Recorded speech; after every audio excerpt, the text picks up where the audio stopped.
Shalom saudara yang terkasih dalam nama Tuhan Yesus. Hari ini kita bertemu lagi dalam sebuah pembahasan firman Tuhan tentang kehidupan kita. Bagaimana cara mengatasi jikalau engkau sedang dalam lembah kelam?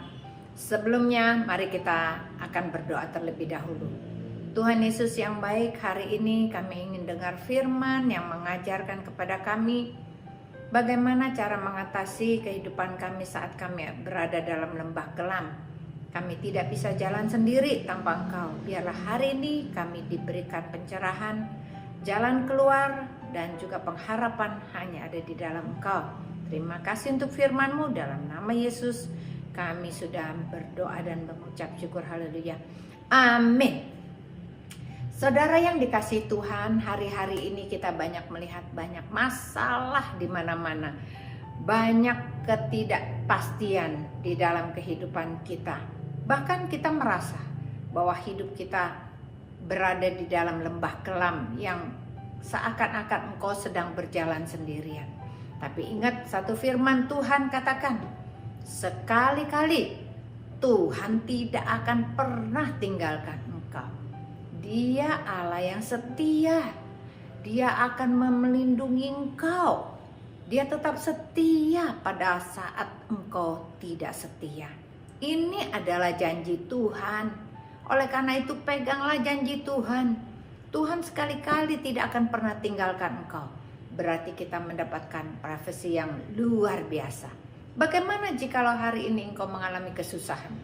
Mengapa dan kenapa engkau mengalami kesusahan seperti ini? Mari kita akan lihat ayat berikut ini. Hosea 6 ayat 1 sampai dengan 3 mengatakan begini.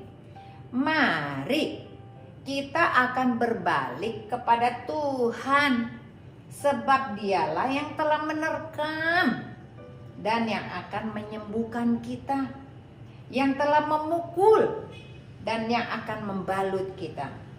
Ia akan menghidupkan kita sesudah 2 hari. Pada hari yang ketiga ia akan membangkitkan kita dan kita akan hidup di hadapannya. Marilah kita mengenal dan berusaha dengan sungguh-sungguh. Mengenal Tuhan, ia pasti muncul seperti fajar. Ia akan datang kepada kita seperti hujan. Seperti hujan pada akhir musim yang mengakhiri bumi. Saudara yang terkasih, kadang-kadang Tuhan terlihat kejam. Dia menerkam kita seperti seekor singa sedang menerkam mangsanya. Pada saat diterkam, mangsanya tidak bisa bergerak sama sekali. Dan singa itu membawa mangsanya ini kembali ke dalam lubangnya. Tuhan kadang-kadang seperti singa. Dia menerkam hidupmu dan membawa engkau ke dalam lubangnya. Supaya apa? Supaya kamu diam di dalam lubangnya Tuhan. Lalu kemudian Tuhan yang akan membalut luka-lukamu. Kadang-kadang kita merasa hidup kita sangat susah. Pikirkanlah, mungkin Tuhan sedang menerkam engkau. Dia ingin engkau berbalik kepadanya. Kalau engkau tidak diterkam, engkau lari-larian kemana-mana menjadi liar. Bahkan engkau lupa sama Tuhan. Bahkan Tuhan berkata, Tuhan memukul, tetapi Tuhan juga yang akan membalut dan menyembuhkan engkau. Tuhan itu begitu baik kepadamu dan kepadaku. Oleh karena itu kita harus percaya bahwa sekali-kali tidak ada rencana yang jahat yang Tuhan kerjakan bagi dirimu dan diriku. Dia mempunyai rancangan yang sangat indah, yaitu rancangan damai sejahtera, rancangan yang yaitu penuh dengan hati damai, penuh dengan sukacita. Sekarang bagaimana dengan hatimu? Apakah ada damai? Apakah ada sukacita? Kalau damai itu nggak ada, sukacita itu hilang, berarti engkau sedang diterkam oleh Tuhan. Kenapa? Supaya engkau berbalik kepadanya dan bertobat. Kita harus berbalik kepada Tuhan saat hati kita menjauh daripada Dia. Karena Tuhan sayang sama kita. Tuhan tidak ingin kita terlepas dari dari kasih-Nya. Tuhan Allah Bapa kita menginginkan kita semua masuk surga dengan cara merangkul kita erat-erat dan berusaha supaya kita dididik dengan kasih-Nya. Tuhan berkata, pada hari kedua dan hari ketiga dia akan bangkit. Pada ayat ini, Hosea waktu itu belum ada Tuhan Yesus. Tetapi dia sudah memprediksikan bahwa setiap kita harus bangkit dari kematian kita. Kita harus hidup. Untuk hidup kita ini mencari Tuhan. Hidup kita digunakan untuk memuliakan Dia. Pada saat kita sungguh-sungguh mencari wajah-Nya, maka Ia akan muncul seperti fajar. Bahkan seperti hujan pada musimnya. Bukankah itu luar biasa? Tuhan tidak pernah tinggalkan engkau. Banyak pelajaran yang harus kita lakukan supaya kita tetap teguh dan kuat pada saat kita berada di dalam lembah kelam. Hal pertama yang harus kita lakukan adalah perbaiki hubunganmu dengan Tuhan. Bagaimana hubunganmu dengan Tuhan? Sudah intim belum? Sudah bicara belum? Setiap pagi, setiap siang, setiap malam sudah bicara belum? Kalau engkau tidak ada komunikasi, engkau belum pernah bicara sama Tuhan, inilah saatnya kau panggil nama Dia. Pagi hari, siang hari, malam hari. Maka terjadilah engkau komunikasi yang indah sama Tuhan. Kenapa? Tuhan tuh paling senang sekali kalau namanya dipanggil. Seperti kita memanggil nama ayah kita. Bahkan kita senang datang ke pangkuan ayah kita dan berkata, Papa, aku sayang padamu, aku cinta padamu, aku membutuhkan engkau. Bukankah seorang ayah juga pingin supaya anak-anaknya datang kepada dia?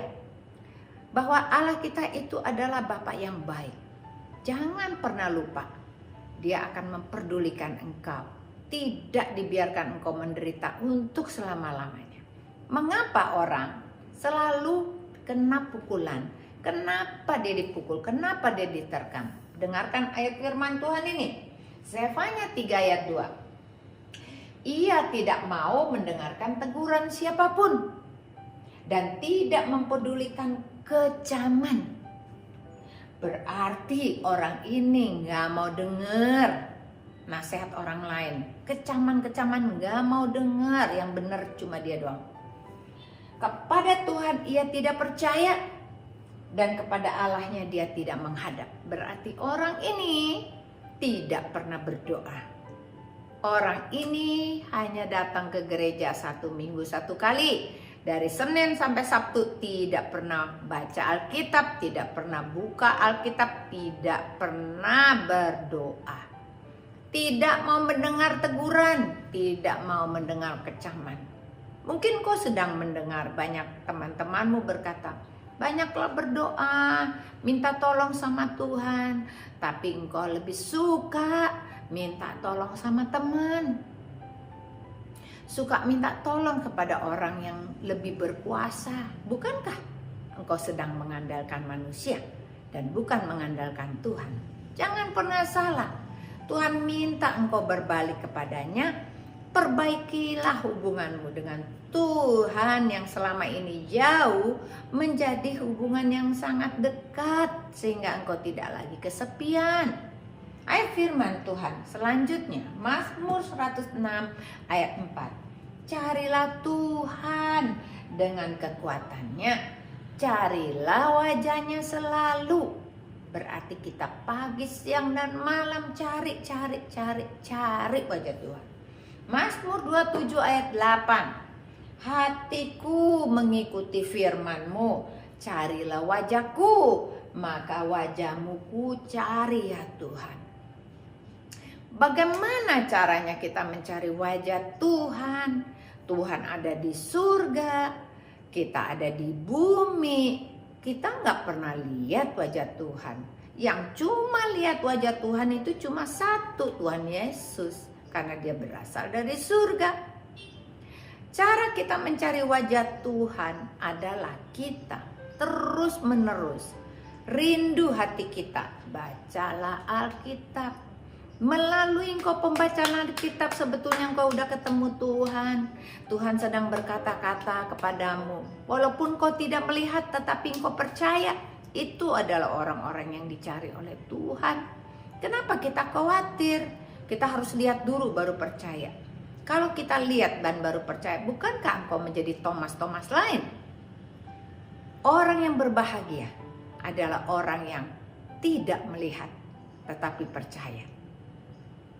Pegang ini baik-baik. Engkau tetap percaya bahwa Yesus ada. Yesus itu melakukan mujizatnya dulu, sekarang, dan selamanya tetap sama. Dia mempunyai kuasa atas kehidupan. Dia mempunyai kuasa atas maut. Dia bisa menyembuhkanmu. Dia bisa memulihkan engkau. Tuhan berjanji, orang yang diterkam pasti akan dibalut. Orang yang dipukul pasti akan disembuhkan.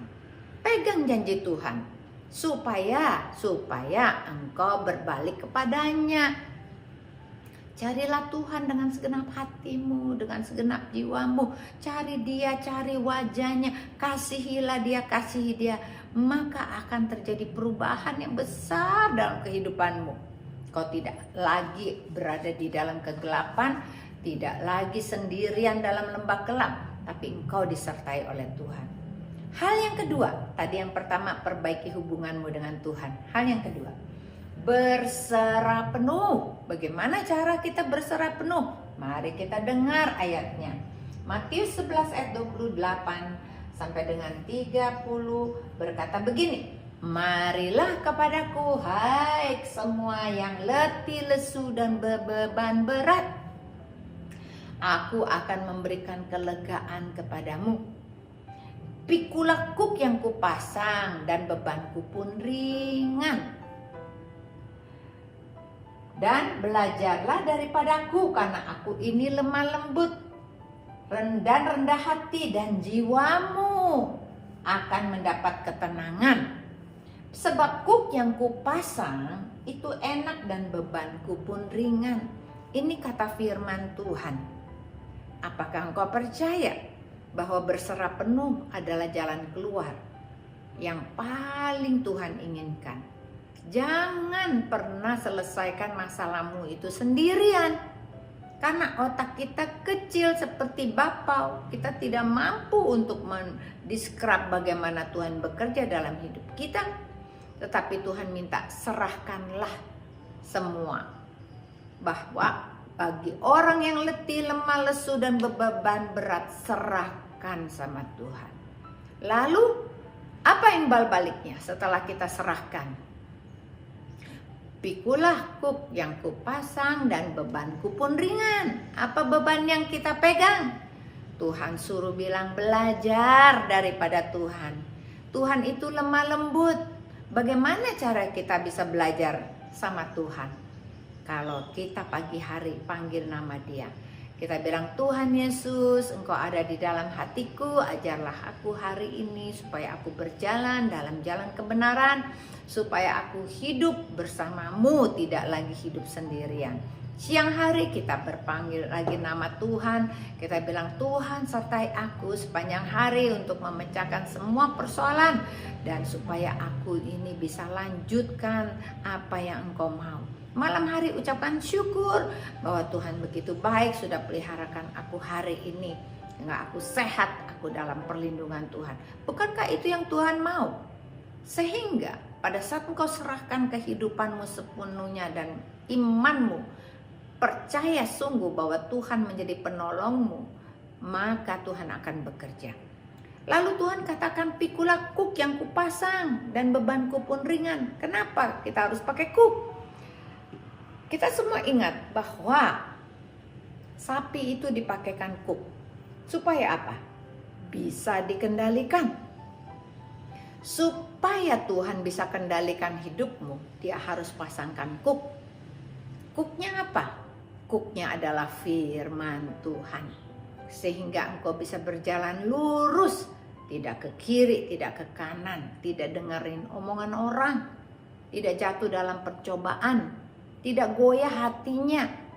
Lalu pada saat engkau susah, engkau berkata-kata hanya kepada Tuhan. Jangan berkata-kata kepada orang, engkau mendoakan dalam hatimu. Persoalan rumah tanggamu, engkau doakan. Minta Tuhan yang jamah suami, Tuhan yang jamah anak-anak, Tuhan yang jamah pekerjaan, Tuhan yang jamah semua apa yang menjadi pergumulanmu. Ada yang minta anak, berdoalah. Maka Tuhan akan mendengarkan. Kalau kita mencari wajah Tuhan, maka Tuhan akan menunjukkan wajahnya kepada kita.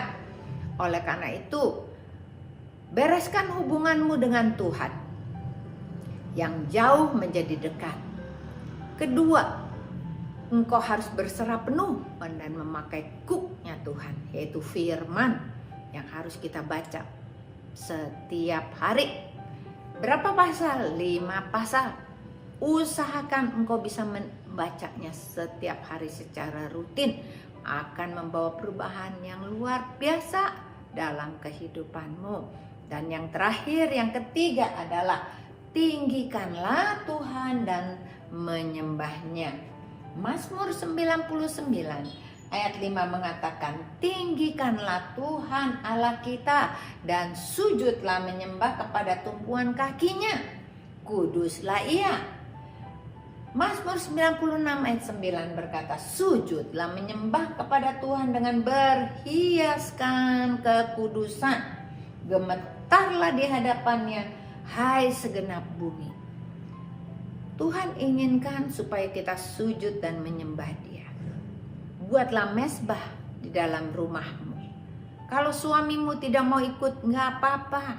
Buat mezbahmu sendiri, yaitu engkau duduk di kaki Tuhan setiap hari. Bagaimana kalau engkau tidak punya waktu? Tuhan katakan, Tuhan punya waktu buat engkau. Engkau bisa berkata-kata di dalam hatimu. Pagi hari, saat semua orang belum bangun, engkau bisa berdoa. Itu adalah mezbahmu. Pada saat siang hari engkau punya waktu, engkau juga beraktivitas, tapi hatimu selalu berdoa dan berkata-kata sama Tuhan. Itu namanya kita lagi sujud dan menyembah Dia. Kita meninggikan namanya. Kita memuliakan namanya. Kita memasyur-masyurkan namanya. Sehingga dengan demikian engkau dikuduskan. Karena tidak ada satu orang pun yang benar. Yang benar cuma Tuhan Yesus. Kalau Tuhan Yesus bertahta dalam hatimu, Dia ada di dalam hatimu, Dialah yang akan menguduskan dirimu, sehingga engkau dilayakkan untuk masuk lebih dalam ke dalam mezbah kudusnya Allah. Kita dilayakkan karena kita percaya Yesus. Yesus sudah mati di kayu salib dan bangkit pada hari ketiga, supaya darahnya tidak sia-sia, tetapi membangkitkan imanmu, membangkitkan aku, membangkitkan kita semua, supaya kita tidak lagi lemah. Lembah kelam adalah baik, karena Tuhan berkata, di dalam gelap akan terbitlah terang. Oleh karena itu jangan takut akan segala percobaan, karena setiap orang yang percaya kepada Tuhan, Tuhan Yesus berkata, pencobaan-pencobaan yang kau alami adalah pencobaan yang biasa. Karena pada saat engkau mengalaminya, aku akan memberi kekuatan kepadamu. Pegang ini baik-baik. Tuhan Yesus memberkati. Mari kita berdoa. Bapa, terima kasih untuk firman-Mu. Kami sudah mendapatkan cara-cara bagaimana kami menghadapi lembah kelam kami.